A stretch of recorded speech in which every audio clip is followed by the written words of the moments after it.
שלום, היום אנחנו נלמד לעשות ניסויים על הפלוצר. הפלוצר מיוצר בסין ואנחנו ננסה לבדוק מה קורה לו שהוא מתלקח. קונים אותו בחנות תותים ויש הרבה מוצרים טובים.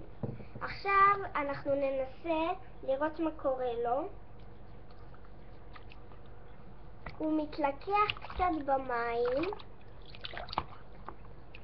כן, הוא כזה נוזלי,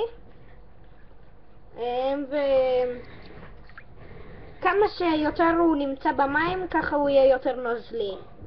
אני חושב שזה די כיפי, ככה צריך לתפוס אותו, כאילו במשחקים.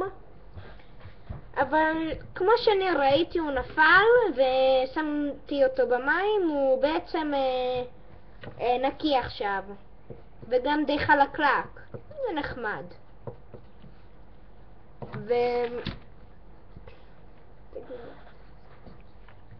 הפלוצר בעצם נעשה נקי ואנחנו מתכוונים לבדוק אם הוא יכול להיות יותר נקי ויותר טוב. כן. אם הוא יהיה יותר נקי, אז כדאי לכם להשתמש בזה למי שיש פלוצר.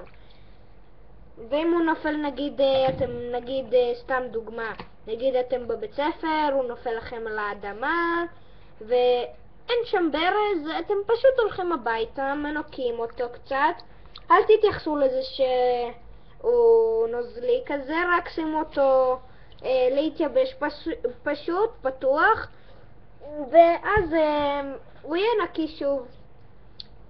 כבר עשיתי את הניסוי הזה וזה היה די טוב. תסתכלו איזה נקי הוא עכשיו.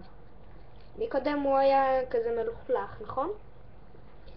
כן. ולהיום אנחנו נגמור עם הניסוי ונתראה מחר. ביי. ביי ביי.